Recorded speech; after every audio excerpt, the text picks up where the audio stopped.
My sister chose Grandpa to walk her down the aisle, and we told our parents they're just guests after years of neglect and favoritism. I'm 35 years old with two siblings. My sister is 29 and my brother's 23. Our parents are extremely religious and conservative.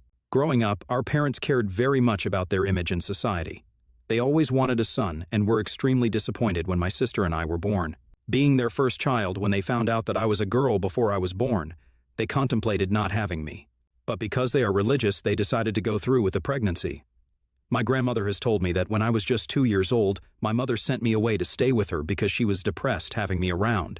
Growing up with my grandparents was amazing. My grandpa patiently taught me how to ride a bike. I still remember the thrill of pedaling on my own for the first time. Those bike riding days created a strong bond between us that lasted a long time. My grandma taught me all about gardening. I learned how to take care of plants, see flowers bloom, and enjoy having a little piece of nature. The skills she shared during those gardening days still help me today. Throughout all of this, my parents never once came to visit me until I turned 7 years old, and people started questioning them about why I wasn't staying with them. They dragged me back from my grandparents to stay with them, despite my protests. I would have loved to continue to stay with my grandparents as they brought stability and warmth into my life. After 3 years, my parents were over the moon to learn that they were expecting another child. However, when they found out it was going to be another girl, they were disappointed again. Surprisingly, though, they were a bit more relaxed about it compared to when I was on the way. Thankfully, my sister didn't have to go through what I did, and she stayed with our parents growing up.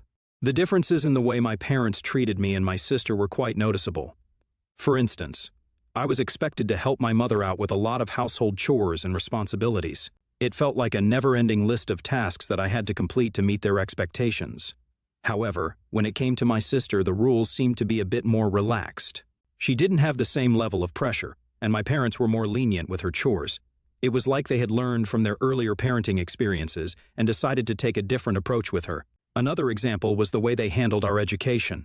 When I was in school, there was immense pressure on me to excel in every subject. My parents had high expectations, and any deviation from top grades was met with disappointment. They enrolled me in various extracurricular activities, pushing me to be the best in everything. On the contrary, when my sister started school, the atmosphere was significantly more relaxed. While they still cared about her education, the level of intensity was not the same. They allowed her to explore her interests at her own pace and didn't enforce the same strict rules that I had experienced. The most striking difference, however, was in the way they celebrated achievements. When I achieved something notable, it was often met with a nod of approval or a brief acknowledgement. In contrast, when my sister accomplished something, the whole family celebrated as if it were a major milestone. These differences created a sense of confusion within me. I couldn't comprehend why the same parents could have such contrasting approaches to raising their children. It wasn't easy growing up in an environment where I felt constantly scrutinized while witnessing my sister enjoying a more carefree upbringing. However, I made a conscious effort not to harbor any resentment towards her as I recognized that my sister wasn't responsible for the parenting decisions made by our parents. Despite these challenges, I remained committed to supporting my sister and being a positive influence in her life. In fact, we managed to maintain a good relationship and have always remained close. 6 years later, everything changed when my brother was born. My parents had a massive feast to celebrate the fact that they finally had a son. Since the day he was born, it was clear that he got special treatment. He had fancy clothes, expensive toys, and a super cool room that was way fancier than what my sister and I had. Our parents really went all out for him, buying the best baby gear like top-notch strollers and expensive crib. It wasn't just about stuff. Our little brother got way more attention, too.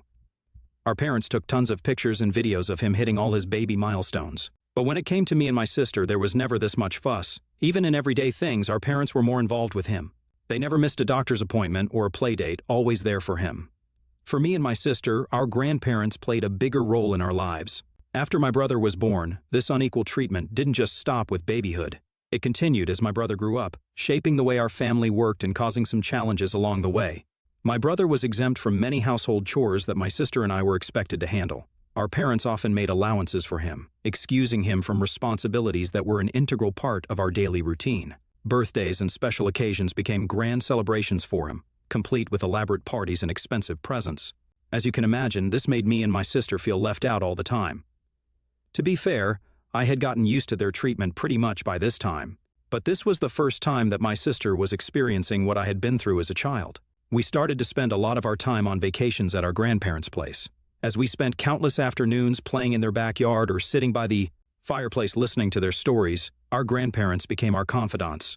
We shared all our fears, dreams, and challenges we faced at home. My grandmother would always assure us that we were not alone.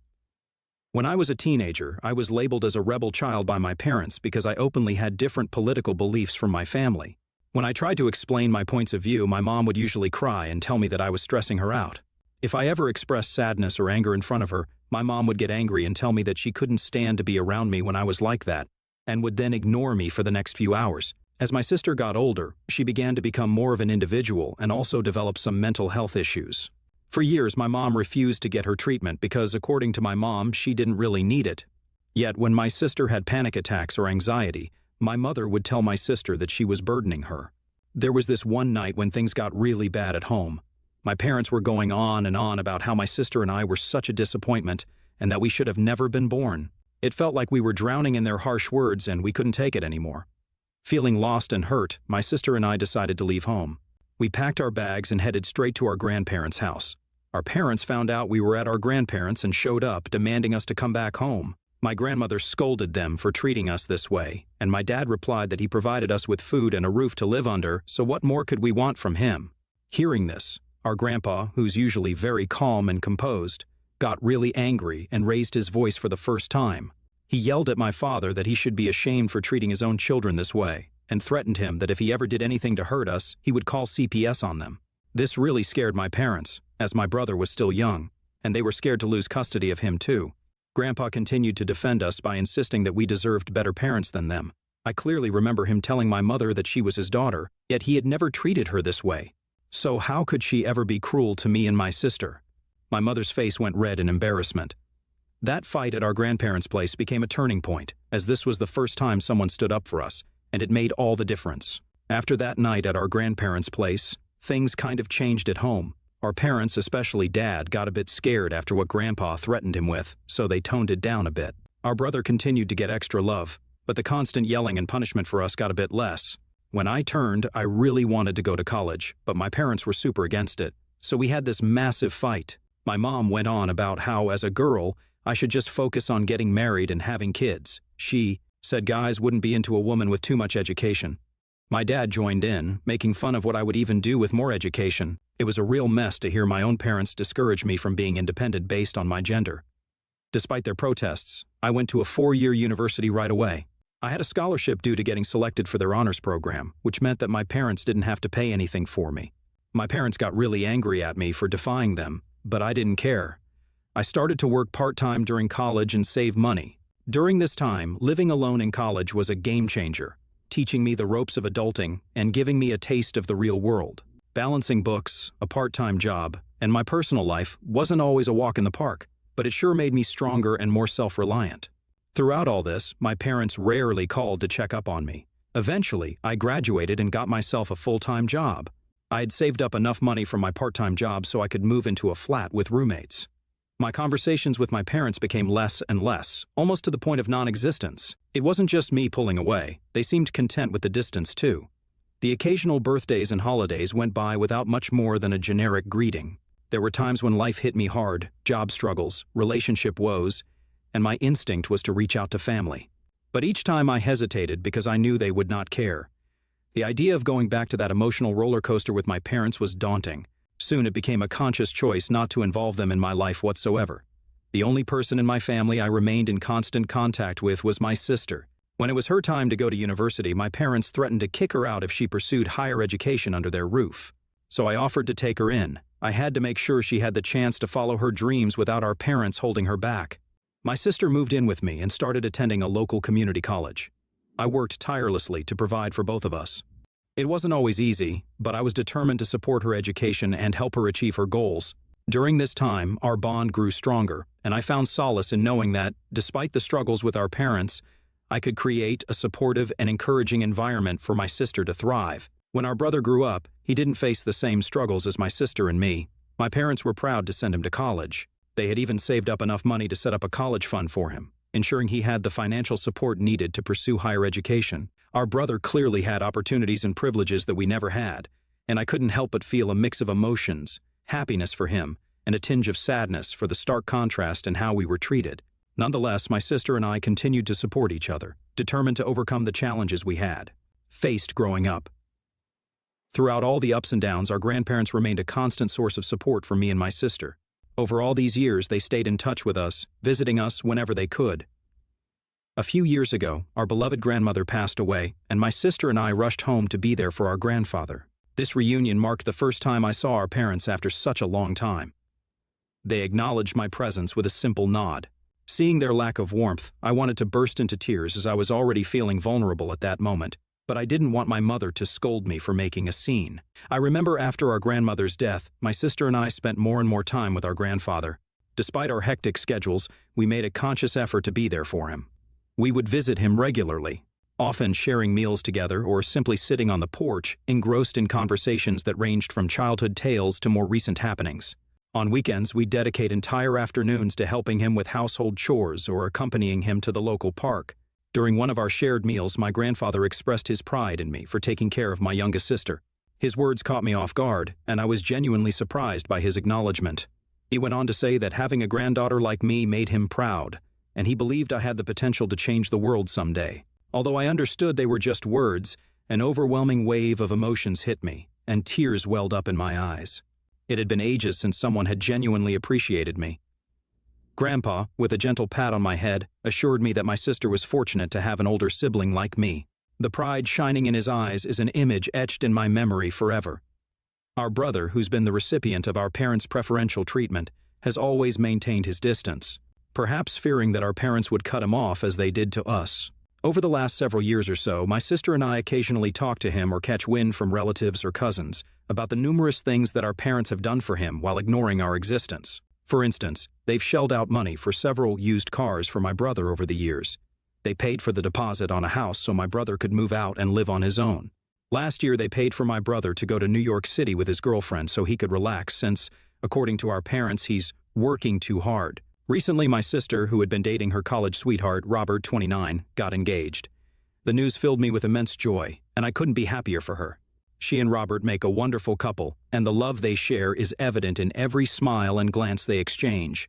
The proposal was nothing short of magical, and my sister was on cloud nine, showcasing the beautiful ring that adorned her finger to anyone who would spare a moment to share in her happiness. She had put up pictures of her proposal on social media, which is how our relatives found out and called to congratulate her. The news must have eventually traveled to our parents. Our phones started buzzing like crazy with calls and texts from our parents. It was honestly surprising because, up until now, they hadn't shown much interest in what was going on in our lives. It made us wonder why they were suddenly so eager to be part of our happiness when they had kept their distance for so long. The messages brought a mix of feelings: shock, confusion, maybe a bit of annoyance. Why now? Why did they decide to jump in just when we were having a happy moment? Caught off guard by this unexpected flood of attention, my sister and I exchanged puzzled looks. When my sister finally answered our mom's call, Mom went on about how thrilled she was to hear about the engagement. My sister, being polite, said her thank yous. Then came the tricky part. Mom started asking all sorts of questions. She wanted to know who this Robert guy was and if they could meet him. Knowing our parents and their track record, my sister tried to dance around it, citing her hectic work schedule and the chaos of wedding planning. But my dad, probably sitting right there with Mom, jumped in. He insisted that they deserved to meet the guy she was planning to spend her life with. Their convincing game was strong, and my sister eventually gave in. My sister didn't want to face our parents alone, so she told them that she would bring me along for the meetup. Surprisingly, our parents agreed. It was a little unexpected, but we decided to roll with it. The day of the meeting arrived, and we nervously arrived at our parents' place to meet them. The atmosphere was tense from the get-go. Our parents greeted us with forced smiles, trying to act like everything was normal. Mom smiled more warmly at Robert, though, and we all sat down to talk. It was awkward to see our parents after so long, especially how they were trying to act like one happy family in front of Robert. Although I'm sure Robert knew the full story, seeing that he dated my sister through college and has been with her for such a long time, the tension in the air was palpable. Robert, sensing the unease, tried to keep the conversation light. He shared a bit about himself, his job, and his interests, hoping to ease the awkwardness. Our conversation then steered toward my sister and Robert's upcoming nuptials. Here's where things got more interesting. Our parents started to subtly hint about how wonderful it would be for Dad to walk my sister down the aisle, and Mom to be an integral part of her ceremony as well. My sister and I looked at them in confusion. Dad continued to say how he wanted us to showcase a united front in front of our relatives to avoid any family embarrassment. Mom nodded in agreement, reiterating that they didn't want Robert's family to think that my sister didn't have parents of her own, hence they wanted to be involved. Hearing their words, my sister and I looked at each other. It was clear now that they had called us here for their own agenda. They were afraid that my sister would not invite them to the wedding and didn't want their relatives to question them. It would harm their social status. I shook my head in disbelief, realizing their agenda. My sister gracefully thanked them for their suggestions, but calmly asserted that she had already made up her mind about who was going to walk her down the aisle. My dad asked curiously who else she could have chosen for such an important role in her wedding. With a confident smile, my sister dropped the bombshell.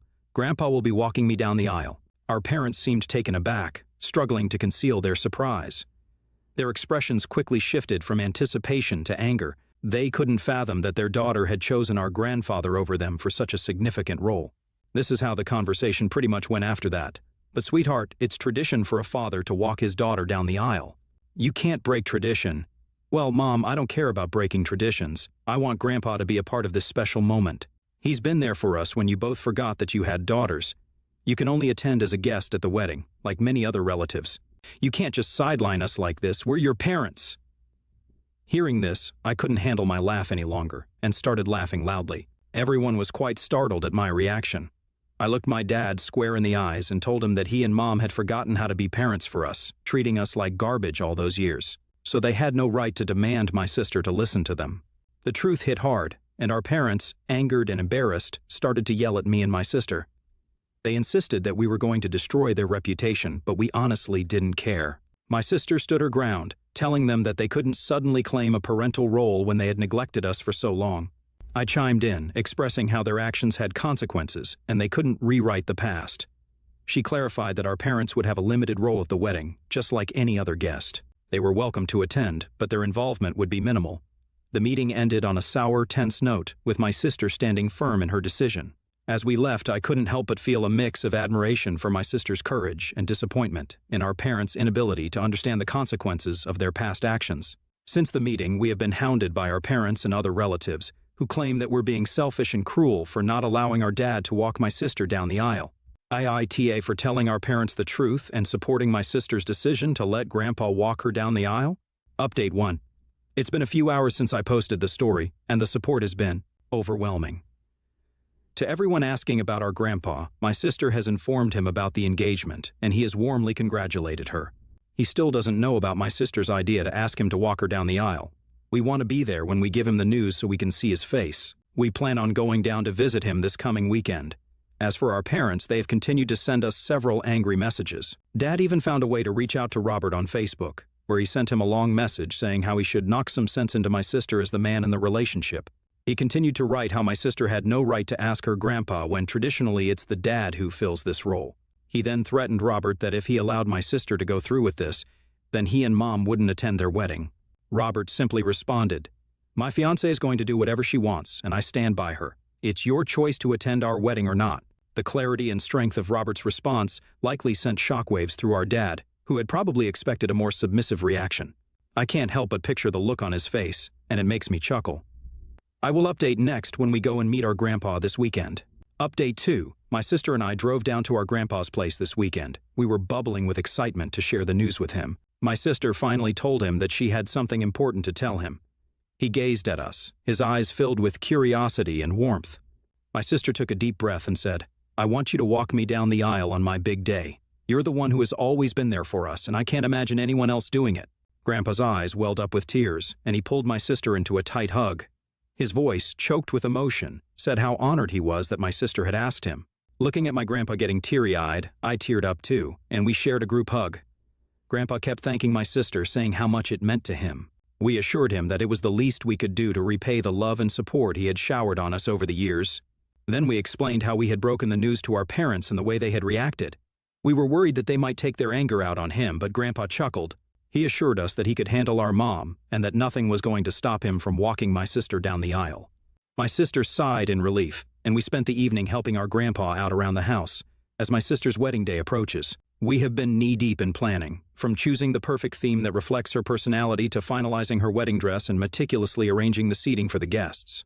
I can't wait to see my beautiful sister say I do to the love of her life very soon. Update 3. It's been 3 months since my last update. I am sorry for the late update, but I have been quite busy with my life. The wedding day arrived, and it turned out to be everything my sister had dreamt of and more.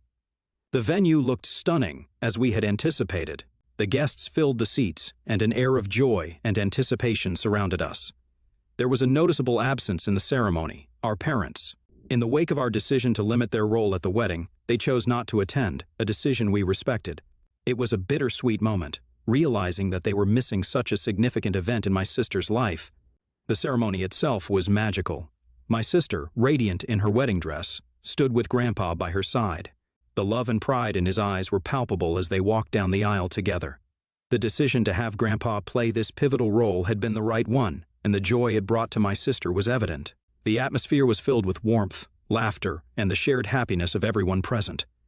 My sister and Robert exchanged vows, promising a lifetime of love and companionship. The celebration continued into the night with dancing, laughter, and heartfelt toasts. Life has been going smoothly for us since the wedding. My sister and I have made the conscious decision to block our parents so they can't reach out to us anymore with their negativity and drama. We still continue to regularly visit our grandpa whenever we can. The journey hasn't been easy, but as we move forward, the focus remains on building a life filled with positivity and surrounded by those who genuinely care. Hopefully, this is my last update.